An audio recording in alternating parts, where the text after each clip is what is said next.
There was a kid at the gym, they hired him for sales, and I didn't mean to notice him, but like from the first day, he always had his tie, and then really quickly he was in a corner, he was in an office selling, and I like slowly but surely kind of like put myself in front of him, and one day he goes, man, I would love to hire you someday. I go, let's start next week because I can't afford you. I go, I assure you can.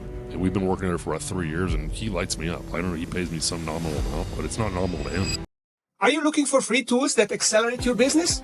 Try self-implementing Summit OS, the ultimate business operating system. Summit OS will help you empower your team, execute like hell, and dig a moat around your business. Go to stevepreda.com/tools and download free, simple worksheets that help you grow your business. Alternatively, get matched with a Summit OS guide and take your business straight to the top of the mountain.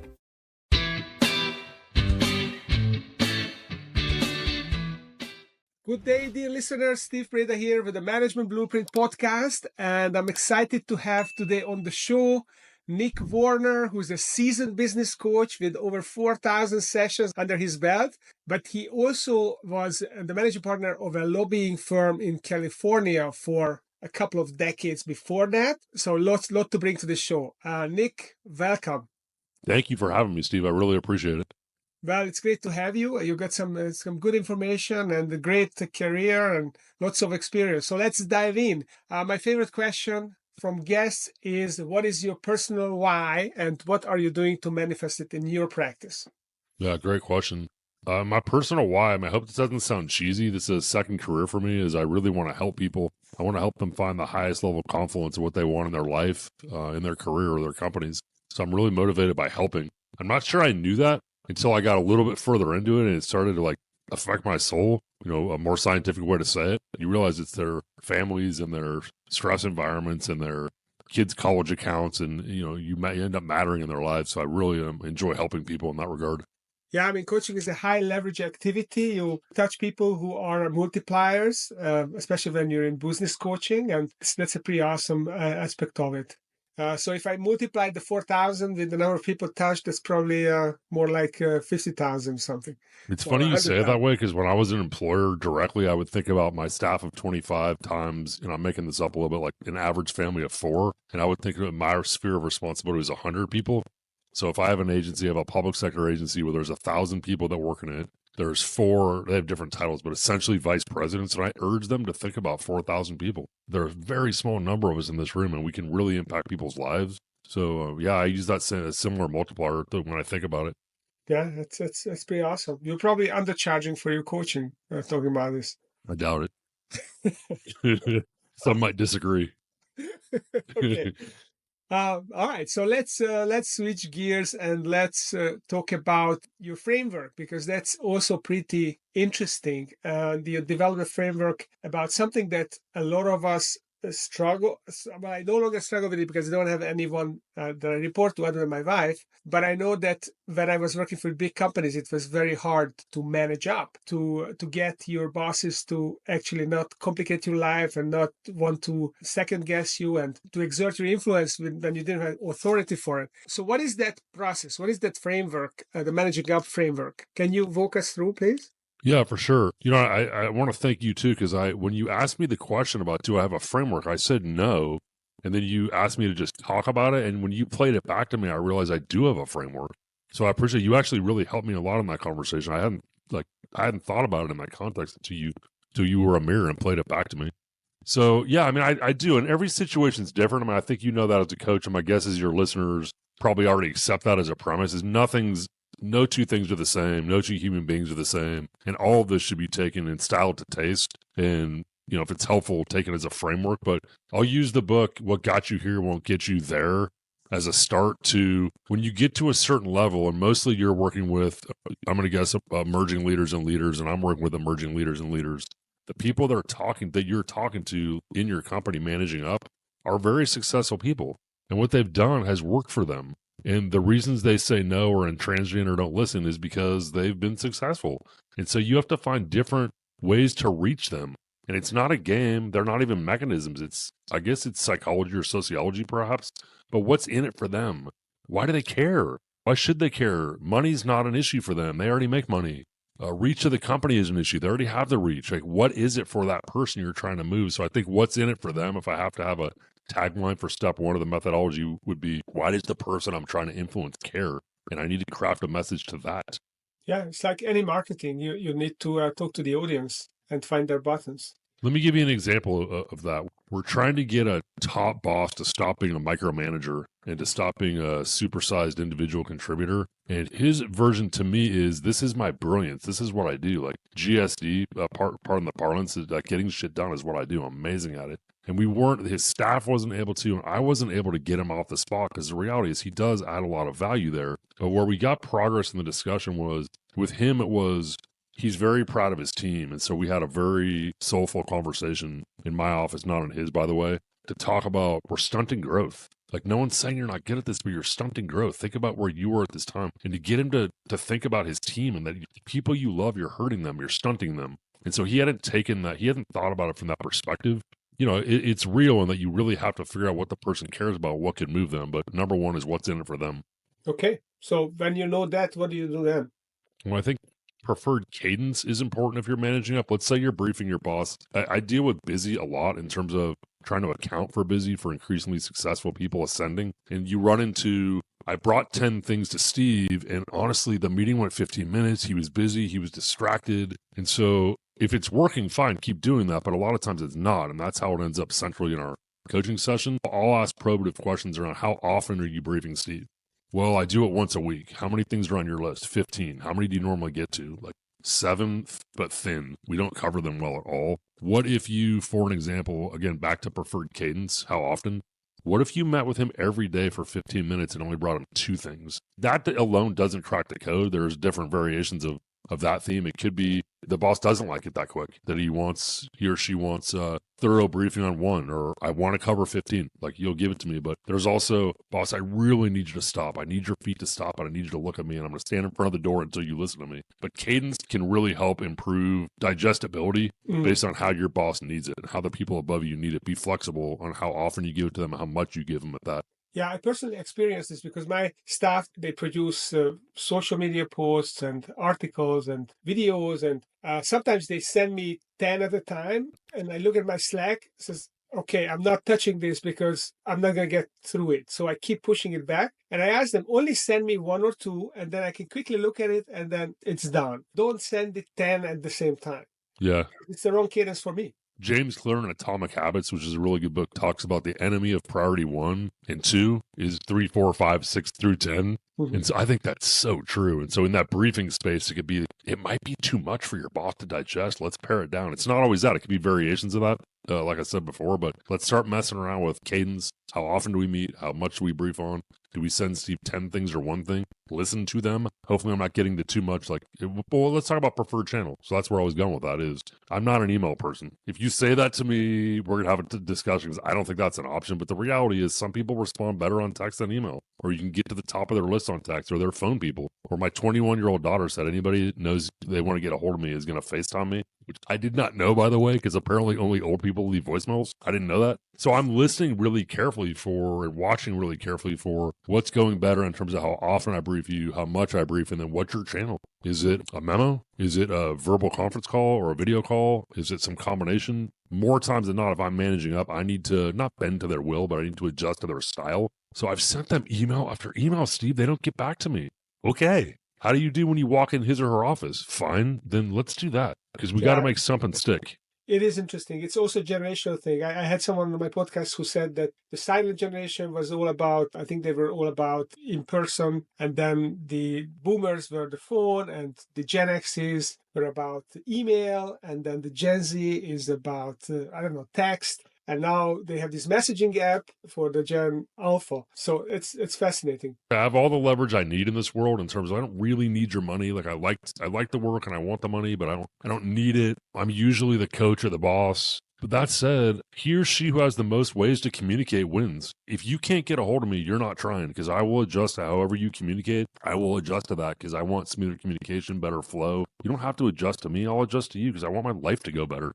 Okay, I'm making a note of this. The one who has the most way to communicate wins. That's huge. Okay, so let's go on. You got figured out their message that they need to hear, their preferred cadence, the preferred channel. What's then? Well, we talked a little bit about this, how to prioritize what to bring to the boss. I mentioned before as a primer, oftentimes the enemy of priority 1 and 2, which are the really big things you need to get done this week or today. The enemy is 3, 4, 5, and 6 and down the list. So let's prioritize what we bring to our boss. We're storytelling too.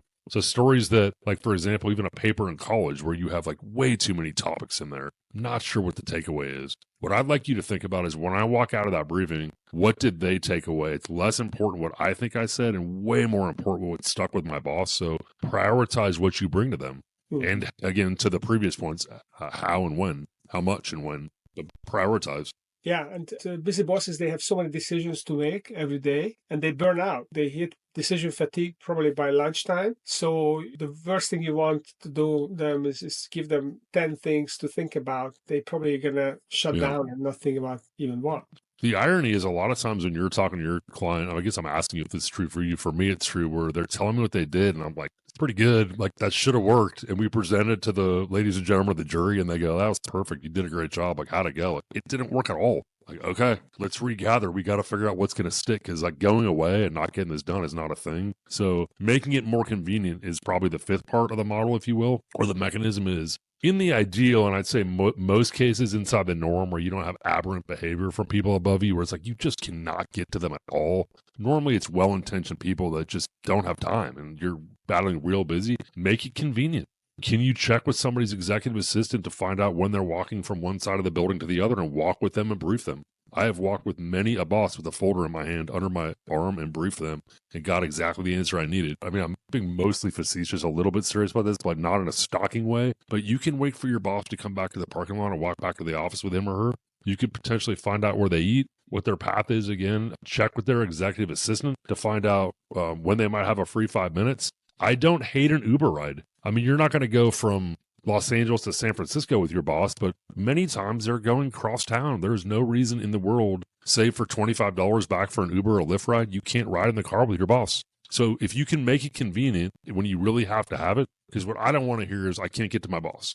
Okay, let's put 10 different ways to get to your boss in front of us and we'll figure this out. Yeah, that's a good point. I've been as far, this is a little bit extreme. I've said this before. I said it in my previous career. It didn't go amazing when a governor's staffer said to me, I can't get to the governor's chief of staff. I know I promised your guys this thing in the meeting, but I can't get to her. And 40-something-year-old little fierier version of me said something like, are you kidding me? Do you know where she eats? Do you know where she works out? Do you know what flight she's on? Do you know what parking spot? Do you know where her next meeting is? Stop telling me you can't. You can. I don't give it the same way now, but I feel the same way. Yeah, you have to want it bad enough, and then you figure it out. Well said. Love it. Okay, so that's a great way to manage up. So figure out what is their favorite radio station, WIFM. What is their preferred cadence, whether it's once a day, once a week, once a month. How do you apportion the material for decisions? Time of day, possibly also. Well, that's preferred a great point. Is it phone? Is it Zoom? Is it in person? Is it text? Whatever it is. And then prioritize. So you can't just give them all the stuff. You have to make the decisions that you can on your own or get other people to make smaller decisions and bring the big one and then make it convenient. This is huge. Yeah, be creative. Make it convenient. That's awesome. So let's talk about a little bit your experience as the managing partner of this lobby firm. What did you find as a leader the most important thing for a great employer to do? Yeah, I don't think it's endemic to lobbying or specific to lobbying. I just happen to be running a lobbying and at times a law firm. Also, I think it translates to most businesses, frankly. I just happen to be in that business, like I said. I think it's in the soulful space. Forgive me if I've said that twice already. I think being a great human is probably 90% of the way toward being a great employer. The rest is laws. And I'm in California, and we got a lot of them. So there's definitely skill to go with the soulful and the caring. But I think that's the first thing. I mean, I've said before in a staff meeting, I'm like swearing and vulgarity is definitely not my thing, especially in the workspace. But you guys, it's okay to give a shit. It's okay to care about your clients. It's okay to care about each other. My favorite part, and I think this is what migrated me toward being a business coach, is I love being centrally involved with people's careers. And especially when they come to get it and they're motivated and they're dedicating themselves to something, you get hurt in that space too as an employer. I mean, there's definitely pain when people won't step up. And I haven't fired a lot of people. I've probably been involved in a little bit more of that as a coach, giving advice that, than I have in my own firm where I had the ability to hand pick people, especially as we got more successful. So there's pain in this space. It doesn't always work out, but I think the key to being a really good employer, especially even if it's big business, because when you're in big business, unless you're the CEO or the C-suite, you're working on discrete teams with people some of who you've hand chosen. So you have 6,000 employees or 60,000 employees in your company, but your team's not that. It's okay to give a shit and care a lot and invest and not manage all your time. Again, forgive my vulgarity. It's mostly just for the phrase, but I think a little bit of caring and a little bit of humanity goes a really long way. And there's a lot of good product out there. I mean, what does Good to Great say? The who before the what, the people before the product. For me, that's the most important thing as an employer, first and foremost, to your question. How much of that can be learned? So some of us have higher emotional intelligence than others. To what degree is it nature versus nurture? Well, the nurture is normally mentoring, because what I hear is, you mentioned the generational thing. I actually hear it exactly that way. It's like, well, coming up, they didn't explain the why to me. They just told me, Steve, can you just do it? Because I said so. And you're like, yes, sir. Yes, ma'am. I'll do it. Mostly yes, sir, back then. I'll do it. Did it work? Yeah. But to 60% fidelity, it's amazing if you could explain to your really smart employees, even if it's no and you're overruling them. If you could explain it to them, I think that would be amazing. Yeah, I think things like that are really, really helpful. And yeah, are in my head in terms of old school versus new school. I mean, you can tell people if you want, or we can inform people. People say really smart things too, especially different generations and benefiting from diversity as an example. Yeah. But I mean, let's say if I'm a leader and I'm high IQ, but maybe lower than average EQ, what can I do to improve my EQ? Yeah, to me, it's in the space of coaching motivation and coaching drive. It's really hard to do that, but I've seen some success. I mean, I'd say I have more limited success when they're lower IQ and dug in, but when they're open-minded, and humility opens up like so many things. When you get them to understand the impact you can have on somebody's life, that by doing that, you're taking somebody's best opportunity, that you're the mentor now.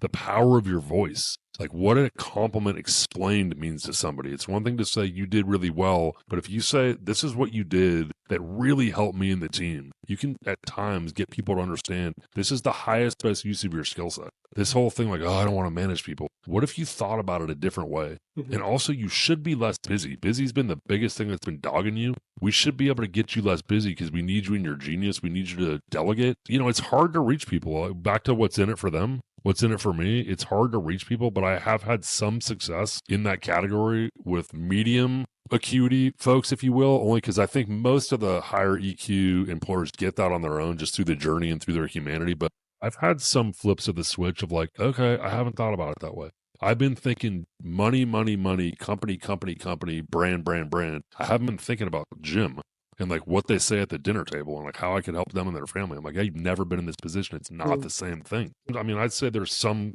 level of success. And when they show up, one thing I know coming from politics and big business now to being a business coach is one of my requisites is I will not have no know-it-alls and no a-holes. I'm not doing that anymore. I've already done that in politics and big business. You know who never calls a business coach? Know-it-alls and a-holes. So people that show up are motivated, humble professionals. So we have a shot. Like you and I have a shot at that point because they're showing up for some reason. If you knew it all, you wouldn't talk to Steve or me. But it's not my favorite. No, it's not my favorite when they see the, like, I heard a phrase this morning from a sales director who told me that his boss uses a phrase of, I'm going to bring in the hammer. And he uses it a lot. And I go, what does that mean? He goes, fire people. And I was like, he goes, what do you think of that? I go, I freaking hate it. I hate it. Does it work? He goes, a couple of folks maybe arguably, but the other ones are like, either have a half a foot out the door. They're kind of cowering. So does it embarrass you as a director? He goes, it totally does. Yeah. Driven people are not motivated by the hammer. Yeah. Really rare. Really rare.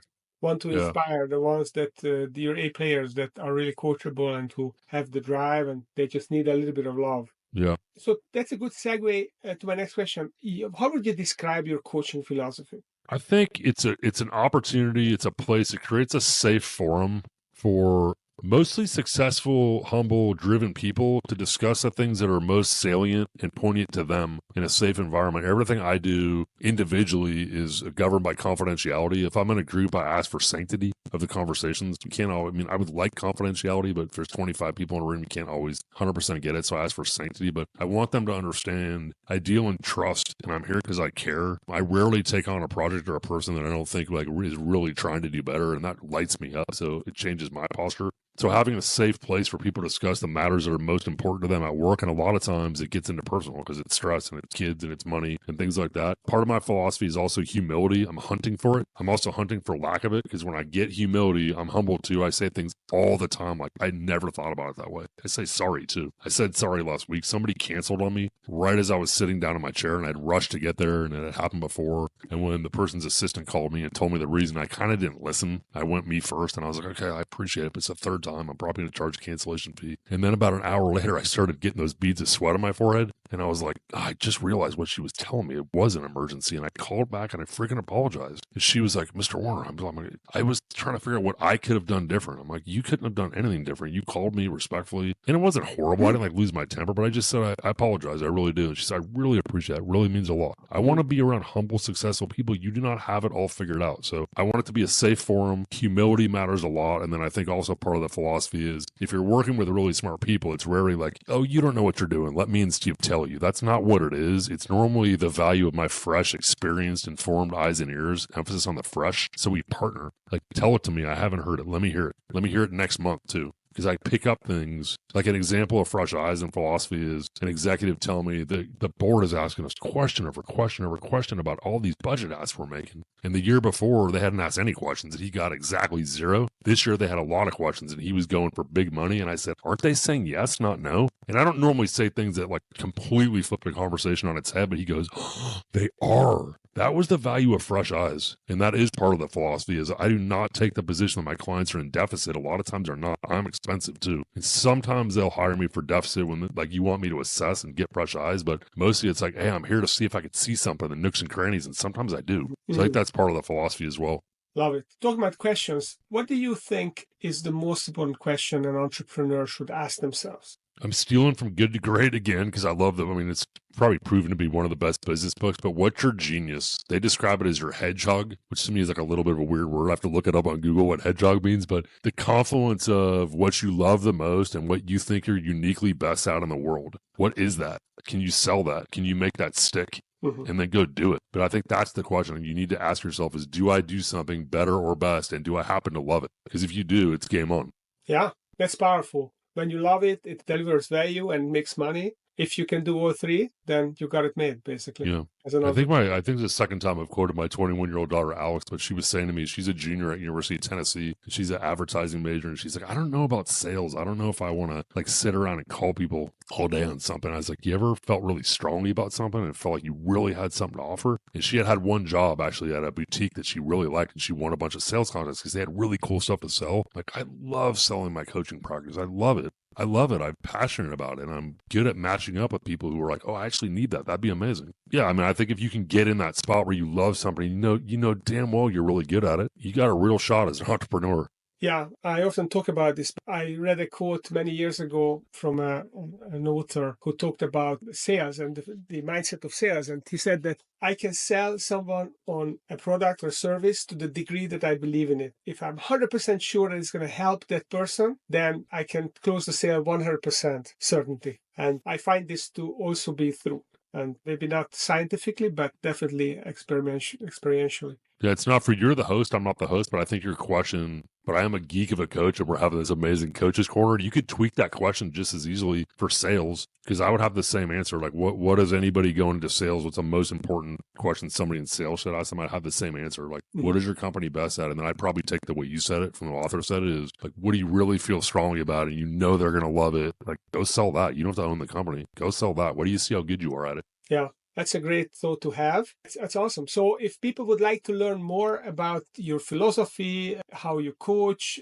maybe reach out to you, get in touch with you, they have a question, where can they find you? That's nice of you. Thank you very much. My website is nickwarnerconsulting.com, Warner like Warner Brothers. And my podcast is called Together at the Top. And I interview people from all different industries. And I'm trying to actually focus on different stage of career also, and not just interview people at the top, but some of my clients in particular, like 35, 42. And I'm like, wow, they're not running things yet, but they are really making things happen in a way that I want to put voice to. So I'm getting more and more excited about bringing in it's not always younger, but like middle stage career, but really killing it for middle stage career and hearing their thoughts. So you like to work with people who are already successful and they have the hunger to take it to the next level? I like motivated professionals at all levels. I mean, I'm not inexpensive, so that probably tilts me toward the middle and up, but I make room for sometimes the people don't know their lower fee. I just send them a lower bill. And like some of these young people light me up, Steve, honestly. And I want what they have. I want to understand their pressures, their technology, their verbiage, their phrases, how they think about things. Like I read in the Wall Street Journal and I read trends, but I want to know it from them too. So I want to be of service to people. So I definitely leave space in my calendar and my body for helping people that earn in. Like there was a kid at the gym, they hired him for sales and I didn't mean to notice him, but like from the first day, he always had his tie and then really quickly he was in a corner, he was in an office selling. And I like slowly but surely kind of like put myself in front of him. And one day he goes, man, I would love to hire you someday. I go, let's start next week because I can't afford you. I go, I assure you can. And we've been working there for about 3 years and he lights me up. I don't know, he pays me some nominal amount, but it's not nominal to him. I work with emerging leaders and leaders up to the CEO level, but I also love to work not down. It's not down in humanity, just maybe down in price and age. Okay, awesome. So if you listen to this, you just learned that you get a chance. If you're a kind of person that inspires Nick, then reach out to him and he might take you on as an apprentice. Thank you. you. Nick, thank you for coming and sharing your wisdom. So Nick Warner, a seasoned business coach, a former entrepreneur and managing partner of a big lobby firm, successful lobby firm. If you enjoyed this show, then don't forget to hit subscribe on YouTube and follow us on LinkedIn and give us a review on Apple Podcast or wherever you are. And stay tuned because every week we get a great entrepreneur or subject matter expert who shares their special framework with us. So thanks for coming and thanks for listening.